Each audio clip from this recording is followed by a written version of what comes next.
Okay, I'm going to call this a meeting to order. Uh, This is kind of a meeting to kind of lay out the sales tax measure and how we got to where we are, why we had this on the initiative. So it's going to be Measure K on the November ballot. So city staff will make a presentation and you guys will have a chance to answer questions, ask your questions. Thank you, Honorable Mayor and Council. We're definitely adulting tonight, so thank you all for being here. I very much appreciate it. I will attempt to go through the slides. Wait a moment, thank you. And then we'll take some questions at the end. I'm Christina Miller. I'm the city manager for Rio Vista. If I haven't met you before, it's good to meet you all. As many of you know, the city experienced a $935,000 budget deficit prior to making cuts and approving or adopting the fiscal year 2024-2025 budget for the general fund in particular. It is very noteworthy that this deficit does not include any cost of living adjustments for employees, and we are currently in labor negotiations. That may not mean much, but in reality it is, because our employees are paid lower than the median for surrounding communities. And so being able to retain our wonderfully hardworking employees becomes really difficult if we're not paying what our surrounding jurisdictions are paying. Next slide.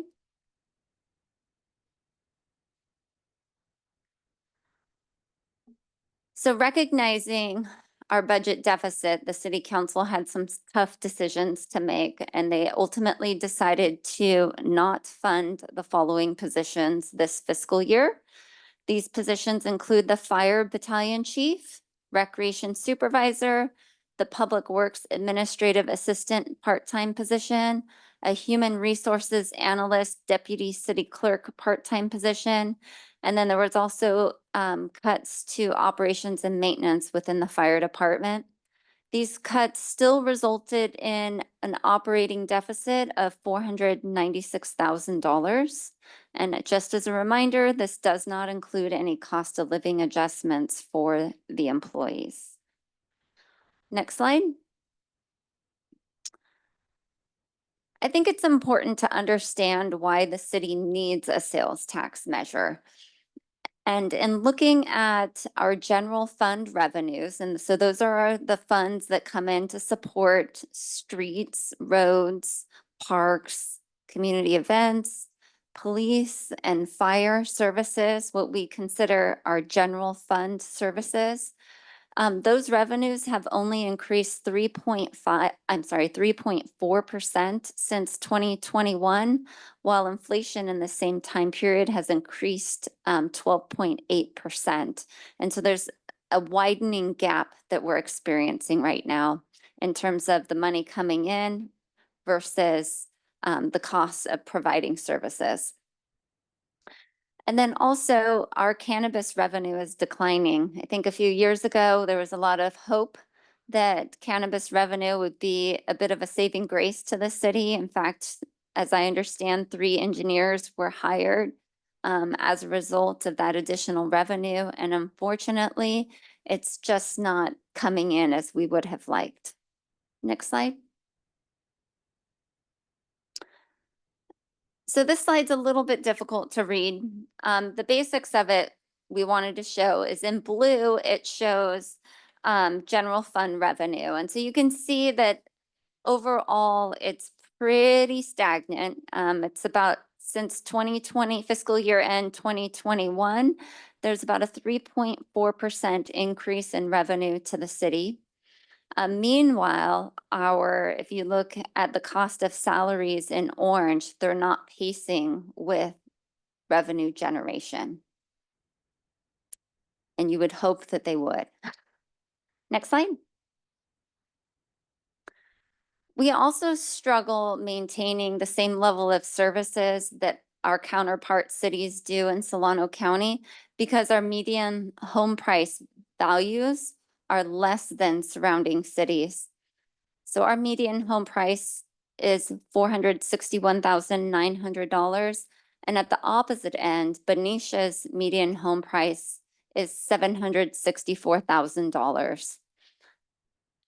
Prop 13 limited the assessed value for property taxes at 1%. And so you can see the differentiation between what Rio Vista receives and what other communities receive. But that's not what we receive in Rio Vista. Next slide. Because that $4,619 is what's distributed to many different entities. The city of Rio Vista only receives about 12% of that. And so in total, if a property is valued at exactly that $461,000, the city would receive $557.25 annually for its share of property taxes. Next slide. We also struggle providing services comparable to other cities because on a per capita basis, we don't generate as much sales tax revenue as other cities do. And I'm sure it's pretty evident when you find the need to go shopping outside of town. All of that money when you're shopping outside of town goes to those cities and not to Rio Vista. So on a per capita basis, the city of Rio Vista ranks 6th out of 7 cities in Solano County. The high is Dixon, believe it or not, and they generate $656 or just over that on a per capita basis per resident. Next slide. And I fully support economic development. We need to do it. We need to have strong efforts in economic development because we can't just keep taxing our way out of these problems.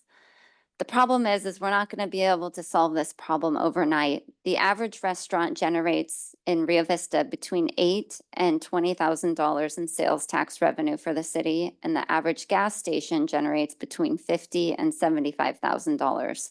So in order to make up that $900,000 deficit that I spoke about previously, we would need 10 gas stations at $60,000 each and 34 new restaurants at $10,000 each.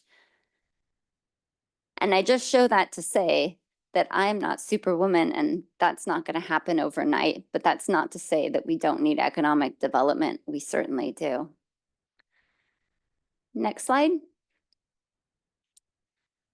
So the city council elected to move forward to ask the voters to approve a 1% sales tax measure rather than a half cent or something less, primarily because if you look at the first column in fiscal year 24-25, we would estimate that we would generate off of a half cent $865,000. So it would not even resolve our budget deficit that's existing, let alone salary increases for our employees or additional services that the community really wants, right? The community wants their roads to be maintained, sidewalks to be maintained. They want their parks to be maintained. They want additional recreation services.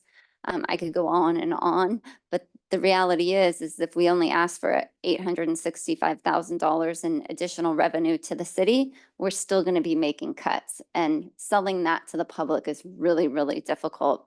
If we ask for a 1%, that would actually generate some additional revenue where we can make some improvements to our city that are desperately needed. So for example purposes, a 1% sales tax measure would mean if you're at the gas station or if you're at a restaurant, you would pay on $100 bill, you would pay an additional $1. Or if you had a $1 bill, which hardly ever happens these days, you would pay an extra penny. Next slide. They also chose to move forward with the sales tax measure rather than a property tax because sales taxes are paid not only by our residents, but also commuters and visitors that buy gas, visit our restaurants, or shop here. We get to keep 100% of the revenue generated. None of it goes to the state or county. And so my department heads like to talk about this as tax the travelers, even though residents will be paying it as well. It's not just being paid by our residents like a property tax measure would be paid. Next slide. The sales tax measure, if passed, would include a 5-year sunset clause. So we'd have to come back before the voters in another 5 years and earn their trust so that they would say, yes, we will support this again for another 5 years. It will also consist of an oversight committee that will review proposed expenditures and revenues, and then they would make a public recommendation to the city council in a public process. Next slide. This slide shows how we compare to surrounding communities. There's a few other communities such as Benicia, Sassoon, and Dixon that are also proposing a sales tax measure on the general election in November. And so if Rio Vista was successful, we'd move closer to the top, but we still wouldn't be at the top. Right now, we're sitting close to the bottom, which also hurts us because, as you remember, we don't have as many businesses to provide revenue to our city. Next slide. So the sales tax measure could fund many different items. Options could include improving roads and sidewalks, replacing the police station, which we'll hear about shortly, maintaining existing police, fire, paramedic, and general city services, potentially in the future, building a second fire station to improve response times, improving park and recreation services and facilities, increase activities and services for seniors, and also support economic development so we don't have to keep coming back to you again. Now, we wouldn't be able to resolve all of these issues in 5 years. I want to be clear of that. The Oversight Committee, in conjunction with the City Council, would have to decide which of these items to prioritize and also consider other potential areas of importance to the community. Next slide. I think I'm going to turn it over to our interim public works director. He's going to talk about what it would mean if we had some additional monies to improve our roads and our existing road condition. Hi, I'm Greg Malcolm. As you're all aware today, the road conditions today in our street budget and our gas tax budget, we have enough money to patch, pave, emergency repairs and fix potholes. And that's pretty much it. There's no funding today to do overlays or major street repairs. So it would be crucial for the city to improve the streets to pass the Measure K. If we don't, you can see the index here. Today, our streets are 57.8 out of 100 overall. And that just gets worse every day. If you don't have a street plan and repair the streets, even the ones that are in good shape don't get maintained. They don't get overlaid. They don't get slurry sealed. There's nothing going on. So that would be one of the benefits, a major benefit of the Measure K. And if we didn't do anything, everybody sees what we have. I mean, you can drive down Delta Way or Center Street or a portion of Airport Road. We just put Band-Aids on the streets today. And that's where we're at. Gas tax money, a lot of people assume the gas tax money goes to fix streets. Here, we don't. We use it for street lights. We pay the bill to PG&E. We repair the street lights the city owns. We pay for maintenance through Caltrans on the signals. So that's about where most of the gas tax money goes that we get.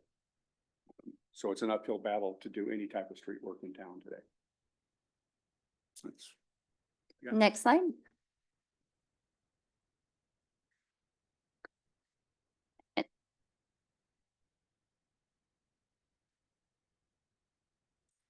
And so if the sales tax measure does not pass, there would be reductions in services to fire, police, and other general city services.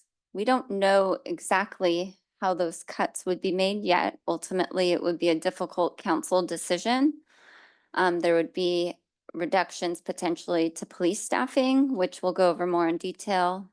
Fire paramedic services could be reduced, and parks and city facilities, as well as overtime funding for community events could be reduced. Next slide. Okay, I'm going to turn it over to the police chief, John Mazer, to talk about the types of cuts that could occur in the police department. Thank you. The current police staffing nationwide is at a 30-year low currently. Rio Vista, based on its contract, is fully staffed. However, I want to put that all in context. The California average per capita is 2.31 officers per thousand. Rio Vista's contract currently calls for 1.14 officers per thousand based on our population. And that is somewhat of an artificial number because we do experience benefits from the fact that it's a sheriff's contract. Things like vacation and training can be backfilled externally as opposed to having to have those people embedded within the police department. So we do have that benefit going for us that allows us to operate at that staffing model. When we look at further reductions, however, the one minimum that we have is 2 officers on duty at a time. And that is a safety item that the sheriff's office and the community has expressed a commitment to. So when we look at the, I hate to call them non-essential functions, but they are in fact the non-essential functions, we look at still difficult to contemplate reductions in the school resource officer position, which is a benefit to the schools, has experienced absolute early intervention events. However, if we are looking at difficult cuts, they're going to be difficult. So the school resource officer reduction would just be an elimination out of that contract that would need to be renegotiated with the sheriff's office. Additional non-essential functions would be code enforcement. That is a function that maintains the current condition of the city, prevents used car lots from springing up on people's front lawns. However, that is not an essential function for police and does not directly affect life safety. It affects quality of life. So again, I'm not saying that these are painless reductions or they would have already been done. These are painful reductions. A further reduction in sworn law enforcement. There is the ability to reduce patrol slightly, which would realistically encompass reducing supervision because the 2 patrol officers are an absolute minimum based on the size of our city and its distance from any additional help.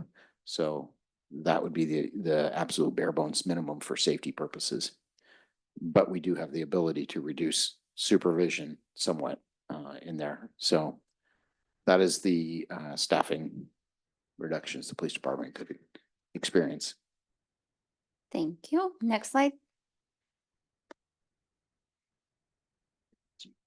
Moving on, I'll transition. For those of you that have not met our new fire chief, this is Adam Fenning, and he's going to go over potential ways that the fire department could reduce staffing. Thank you. Good evening, everybody. And yeah, for those if I haven't met before, thanks for being here with us this evening. So with the fire department staffing, as already mentioned, we have froze our battalion chief position, which was the number 2 position already. And we've kind of taken some steps within our budget to try to minimize any additional costs to the city that we can. Those traditionally come out of our training budget, fire prevention budget, public education budget, kind of some hard costs that we know we can kind of adjust. And And at the direction of the council, we've also are working diligently to reduce overtime within the department. And our main way to do that is a reduction in staffing when somebody goes on leave or takes a sick day. There are certain days where we don't fill behind that position. Typically what that leads to is we go from having 2 engines that respond to 1 engine to respond. We always maintain a company officer, and a paramedic on duty. So we want to do our best to maintain that paramedic level of service, given our location, distance to hospitals, 1 ambulance in town. It's been identified by the city and the council as a important safety measure. It's why money was used previously to up staff to 4 people a day, so we could have 2 units responding. With the cuts that we've already given, really, if more was needed, it would come in the form of going down to 1 engine staffing a day. So that then can, I think everybody can extrapolate where that leads on our occasional calls, back-to-back calls for service. Some services for some folks may have to wait. We always prioritize the calls we go to. Triage is a term we use often. We'll always go to the most emergent call first. But given the fact we have about 210 emergent back-to-backs a year, every other day somebody could potentially be waiting. But that would be what it would look like for the fire department. But we would obviously continue to meet our 911. We would respond to calls. We'd still be showing up to the public events. We would still be doing fire alarms and battery swaps and all the stuff that the city expects and that our crews like to be out in the community. But it would just might take a little more time to get the various stuff done throughout the day. Thank you. All right, next slide. And then we'll also have to continue to not fund park and recreation within the city, including potentially overtime for community events. And I think it's important to recognize that certainly the city won't have to make all of these cuts. The council will have to choose, based on a menu of how they want to make these cuts. And so it could be various different scenarios of cutting 1 position in each department, or, quite frankly, the fire department is already, just to operate 2 engines, is operating at minimum staffing. So if you drop 1 person, you're basically only operating on 1, or able to operate on 1 engine. And so things get very difficult pretty quickly. Also existing that I failed to mention previously is the city runs very thin already. And so those positions that we mentioned that were cut as part of the fiscal year 2024-2025 budget process didn't recognize how thin we already operate. We're the only city that I'm aware of, especially of this size, that only relies on volunteer staff for administration of our police and fire departments. We do not have any paid administrative staff in those departments. No secretaries, no admin assistants, nothing. My assistant, the assistant city manager, another good example, is also the deputy city clerk. She's also the only human resources personnel that we have in the city. And she's also our IT person and is working in the back. So when you talk about wearing multiple hats, we've already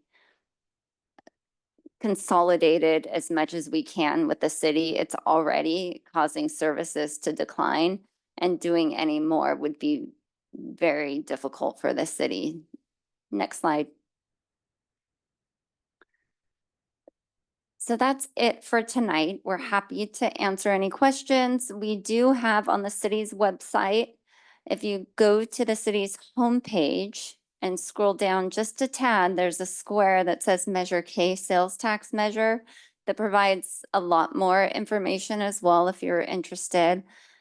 If you have a question and you don't get it answered tonight, please fill out that, there's a web form where you can submit a question because we want to be really responsive and transparent so we can answer your question so you can vote with confidence.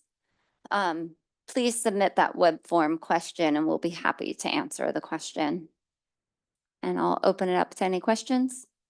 Okay, great. So thank you. Thank you for your presentations. Okay, public questions. And you'll get answers this time. Not like public comment.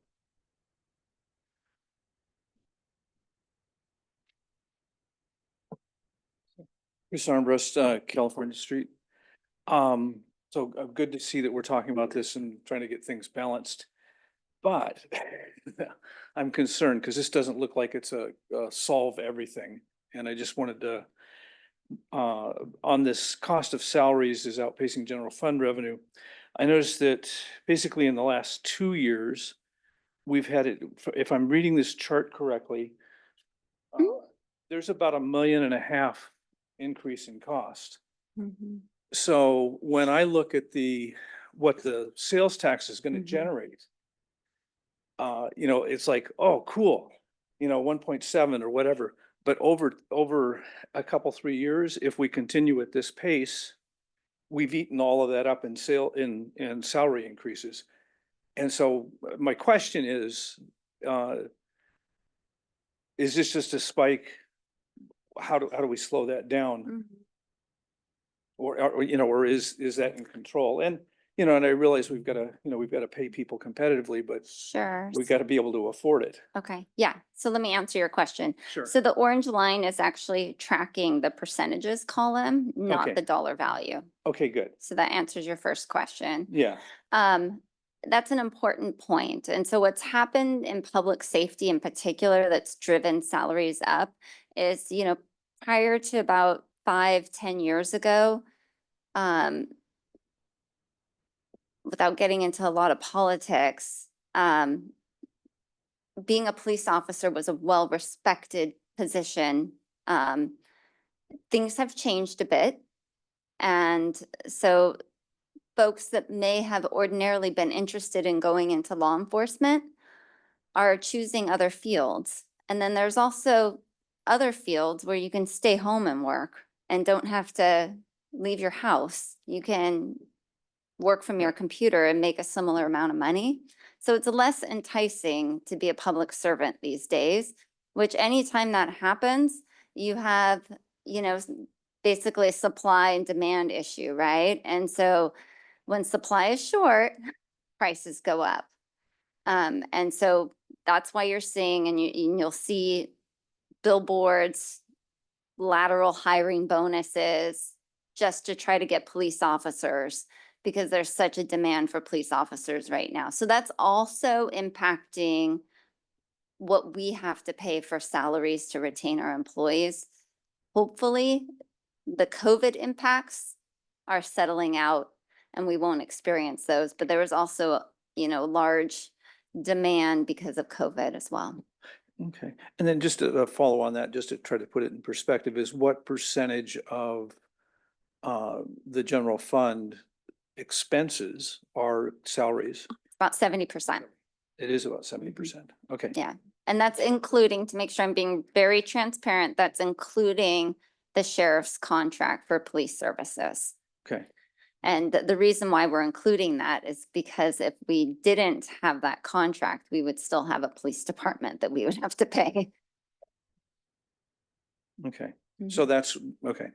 So that's why so we got 70% of the total fund. Yeah, And it's been growing 72, at but 12 point something percent It's- over. yeah, from 2021 to 2024, it's It increased. grew that. Inflation has increased 12.8%, Okay. but our general fund revenues have only increased 3.4%. Okay. Good. Mhm. Thanks. Yep. Let me ask a question to kind of follow up on what he was asking. When did we go to 2-engine response for fire?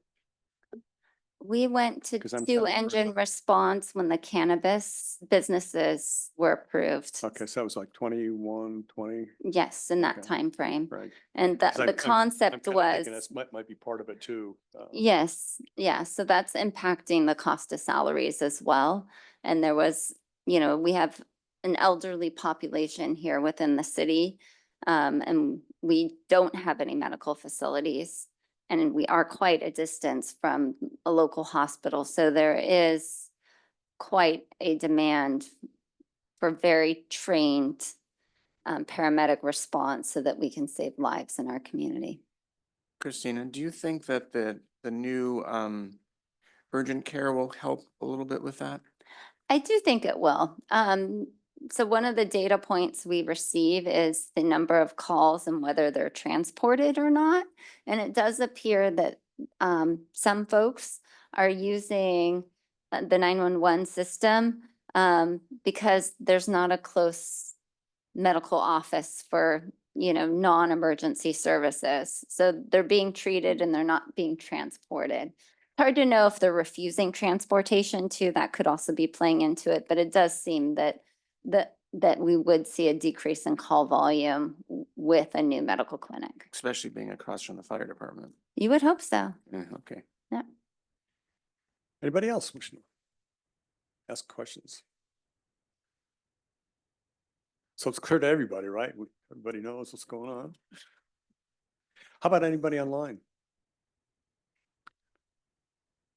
So far, there's no one online, sir. All right. Yeah, I think the key component in this whole thing is that, the whole trend in our, some of our fixed costs for wages, salaries and related for police and fire and basically our first responders, that percentage keeps growing and growing and growing. And there's not a whole lot left for the rest to run the rest of the city. So, and we're already running pretty lean. So there's not, people say, why don't you try to cut back expenses? There's really no place to cut back. Unless you really want to sacrifice services. So our wages are pretty much restricted by our union negotiations and the contracts we have with the sheriff. So you can't tweak those too much unless you really start eliminating personnel. And that's the sacrifice of services, and that starts putting us all a little bit more at risk. And that's something we really trying to avoid. So we're kind of caught in the squeeze. And then there people say, well, what can't you do anything to increase your revenues? And that's the other thing we've talked about a little bit too, is that we're kind of limited on property taxes. It's pretty flat. Sales taxes, pretty flat. We're not building as much as we used to. So we don't get those fees and, those kind of things that are coming in. And our revenues are pretty flat. And so we've got flat revenue increasing the expenses. Pretty quickly, we're in a deficit situation. And I think the fiscal year 2024 will show a deficit when we finally finish our audit. And unless we do something with sales tax, I think 2025 will show a deficit as well. And that continues to erode our financial base, and it continues to put the city at risk. So it's an important thing. It's an important consideration for everybody to understand really what the impacts are. And it's going to be your decision to decide what you're comfortable living with. So that's why it's really important for all of us to make sure that you really understand, what this means. And if you have any questions, now's the time to answer them. We want to get this information out as much as we can prior to when the ballots come out, which will be in a couple of weeks, probably like mid-September, late September. A lot of people vote early, so. And if I may just emphasize one point, because I don't want people to leave thinking city employees are paid too much, because I hear that a lot. Of the 7 cities in Solano County, when we do a comparison, our employees are paid either 6 out of 7 or 7 out of 7. And so when we sit down at the bargaining table with our labor unions, we could say 0, but we're going to lose our employees. And retention's been a huge problem in this city to maintain quality service. We're already losing employees in our fire department. And so it is a critical problem.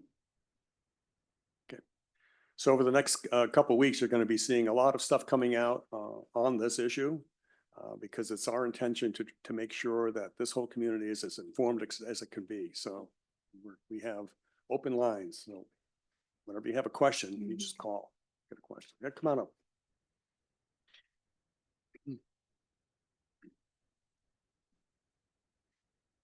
Hello, everybody. I'm Rich and my name is Rich and my concern is one of the small items for the fire department going out and replacing smoke detector batteries. Are they taking a big truck or are they taking a fire engine? And could we save money on that by maybe hiring out a small contractor to do that instead of taking out and taking away from the fire department resource and folks? Yeah, so first part of your question, yes, when they call, we take a fire response vehicle. So for us, that's one of the fire engines. Just due to the fact if something happens while we're out, we don't want to be stuck in a pickup and come across a vehicle accident, or after we put the smoke detector up, the neighbor's house is on fire and we're just there in a pickup. So the staff are there, the equipment is there, they're on the clock. So paying somebody else would just be an additional cost. I don't know there, I mean, to not do it, we could save money on the gas to potentially drive out to a place and back, but that would really be about the only recognized savings. Anything else to do smaller stuff would be an additional cost or an additional employee. And then the cost of that employee could go up depending on what we decide to ask them to do. And then could you have, well, if you're not taking a firefighter away from the firehouse, in a fire truck, you might have a, smaller vehicle and maybe a volunteer do those types of services.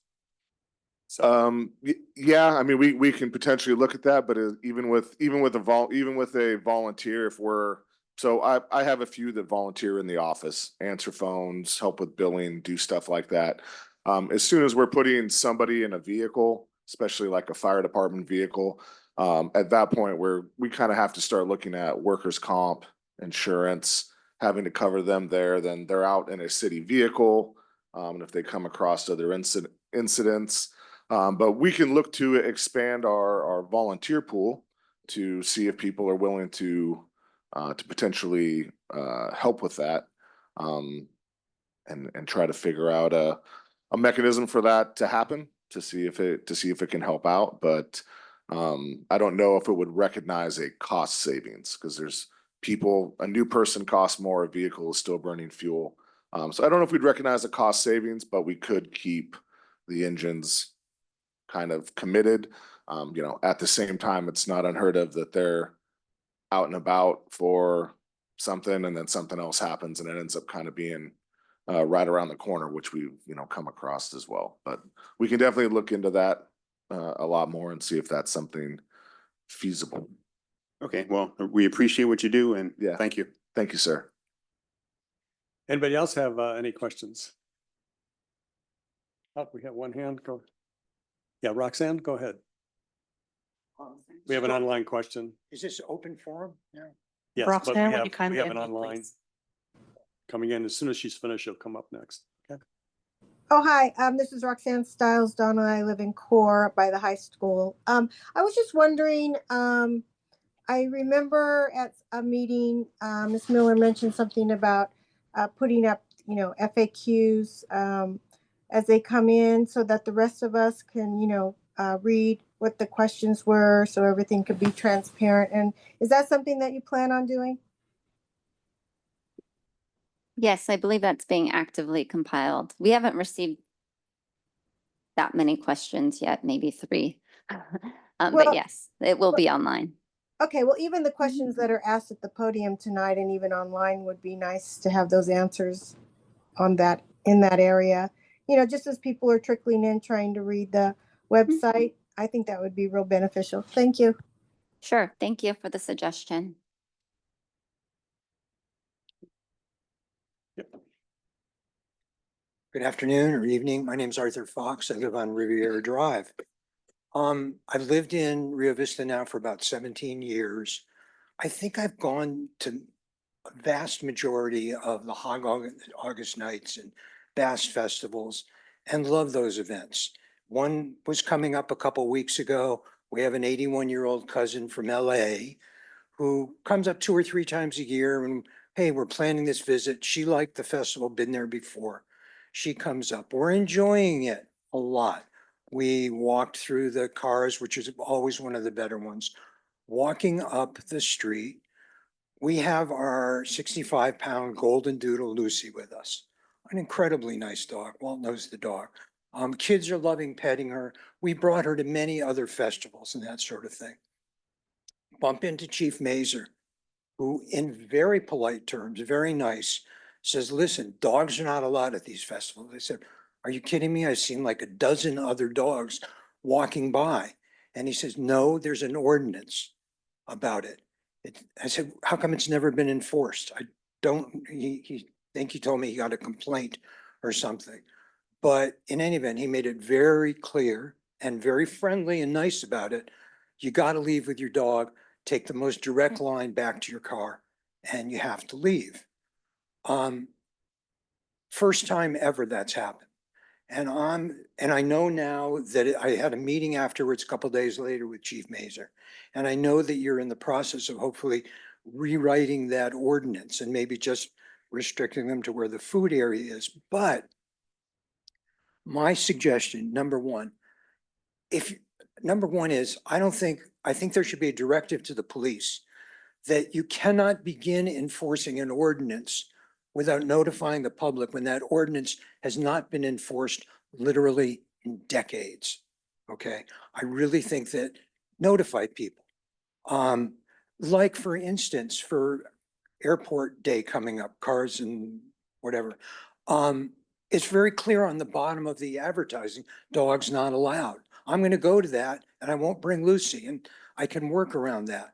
But we had a wonderful day planned. We wanted to come there late afternoon and be able to see river rats and solid gold and eat. And instead we had to leave. And I don't think that's right. You should put up A-frames saying no dogs allowed, if indeed that is the case. But you also should give people notice. To my knowledge, the chief told me the ordinance had been on the book since '02 or something like that. To my knowledge, it hasn't been enforced and no notification to people. And it certainly didn't do very good for what we planned for that Sunday afternoon. Okay, great. Thank you for your comment. Okay, now, just for reference, that we're talking about the sales tax measure, okay? So if you have any comments about, no, it's fine. You made your public comment real good. But I just want to clarify, and anybody else wants to make a comment, kind of limit it to the sales tax measure. Can I follow up with Arthur for a minute? Yeah. One of the things that you may not know about is Solano County has a really restrictive code that you can't have dogs and animals by the food. So, well, no, I know, but what those of us that have done events, we do post those signs because Solano County requires us to do that. Now, the event part is a whole nother situation, and I think we're going to address that later. But Solano County, we can't bypass what they're talking about with the food for their restrictions. So just Bring dog to a public event, notify people like you are about airport day. There was no notification on any of the publicity. I looked at it and no A-frame saying don't bring your dogs, just a very nice and polite. Right. And I think we will address that later. Right, So and we'll make the point that it wasn't a city event, it was a Rio Vision sponsored event. So that would be on the organizers of that event to make sure that the public was notified.